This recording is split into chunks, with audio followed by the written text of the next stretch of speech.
Halo semua, saya Desmond Hidayat dan kita bertemu lagi. Kali ini penjelasan bagian dari bab 2 kita, yaitu terkait dengan customer. Nah, pada video kali ini saya akan menjelaskan salah satu bagian penting terkait dengan customer, yaitu adalah segmentasi pelanggan. Jadi segmentasi pelanggan ini ada beberapa tipe-tipe. Apa aja itu tipe-tipenya? Mari kita bahas. Berdasarkan buku Business Model Generation dari Alexander Osterwalder dan Wifi Spiegner 2010, ada 5 jenis tipe segmentasi pelanggan. Yang pertama adalah mass market, yang kedua niche market, yang ketiga segmented, yang keempat diversified, dan yang kelima multi-sided platform.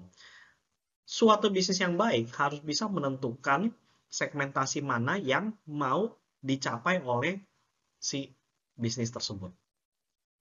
Jadi ada beberapa konsep bisnis yang salah yang bilang, oh ya udah kita bisnis, kita targetnya adalah semua orang, karena semua orang bisa pakai produk kita.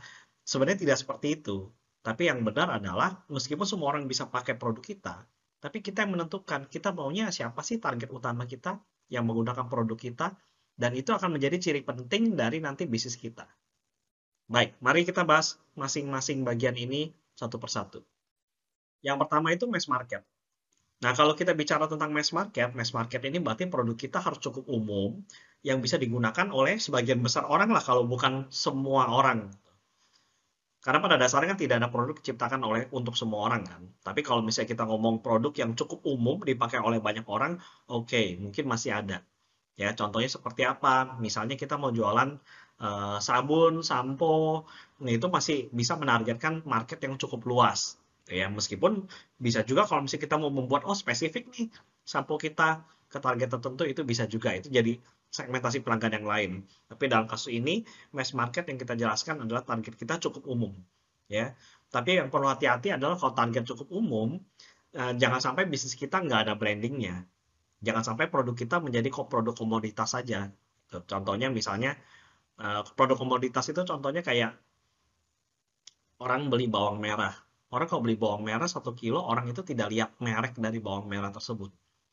Tapi kalau kita bicara misalnya tentang air mineral saja, meskipun air mineral banyak merek, tapi kan ada orang tertentu yang dia sukanya merek tertentu kan. Nah itu berarti masih ada brandingnya, meskipun targetnya tetap mass market. Yang kedua niche market. Niche market ini lawannya dari mass market tadi. Kalau yang tadi luas banget, yang ini sempit banget. Market kita sangat spesifik. Tidak semua orang akan butuh produk kita. Mungkin hanya sebagian kecil orang yang butuh produk kita.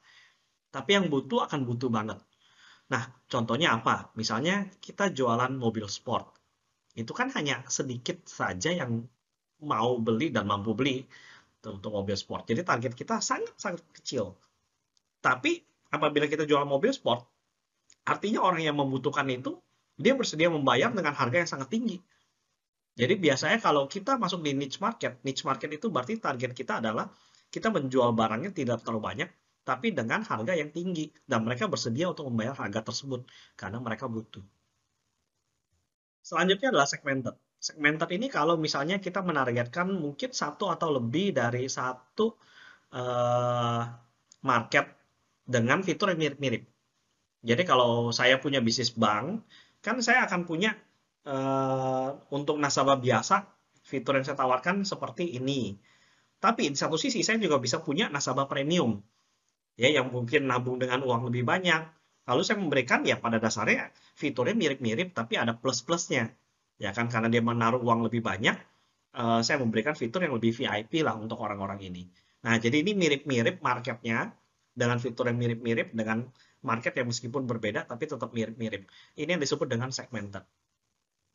Bagaimana dengan diversified? Diversified itu kalau misalnya bisnis kita sudah cukup besar, sehingga bisnisnya sendiri itu mungkin ada beberapa dengan target yang lebih dari satu dan kebutuhannya beda-beda. Ya, jadi kita punya katakanlah kayak Amazon. Amazon itu adalah satu marketplace. Ya, salah satu perusahaan besar di dunia, salah satu bisnis yang mereka miliki adalah marketplace. Waktu awalnya jualan buku, sekarang jualannya macam-macam marketplace-nya, marketplace online. Selain itu, mereka juga punya namanya Amazon Web Services atau AWS. Nah, AWS ini menjual jasa server untuk orang-orang, dan ini juga salah satu yang terbesar di dunia untuk server.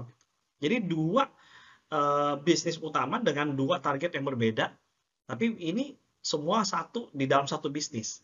Nah, itu karena bisa cukup besar. Makanya ini kita sebut diversified. Nah, satu lagi, kadang ada bisnis kita yang cukup kompleks disebut multi-sided platform. Misalnya kayak Tokopedia. Berarti harus melakukan mencari pelanggannya. Pelanggannya itu siapa? Pembelinya dan penjualnya. Dua-duanya perlu dicari supaya bisnisnya bisa berjalan. Dan ini dua saling nyambung, meskipun dua ini terpisah total. Nyambung dalam bisnis kita. Tidak ada salah satu, tidak bisa berjalan. Itu multi-sided platform. Demikian untuk video pembelajaran kita kali ini. Terima kasih.